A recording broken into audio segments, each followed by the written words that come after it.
शहर परिसरात सुवासिनींनी दिला गौराईला दोरे घेऊन निरोप।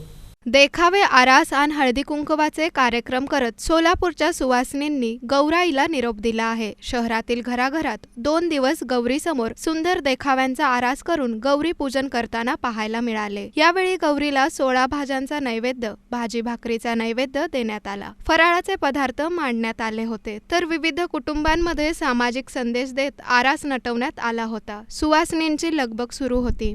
मंगळवारी गौराईचे दोरे घेऊन सुवासिनींना हळदी कुंकवाला बोलावून गौराईला निरोप देण्यात आला। यावेळी शहरातील विविध भागात विविध प्रकारच्या आरासांची निर्मिती करण्यात आली होती। मात्र आकर्षण म्हणून बाळे परिसरातील राणी काळे यांच्या घरात जरांगे पाटील यांच्यावर आरक्षणाच्या संदर्भातील आरास तयार करण्यात आला होता।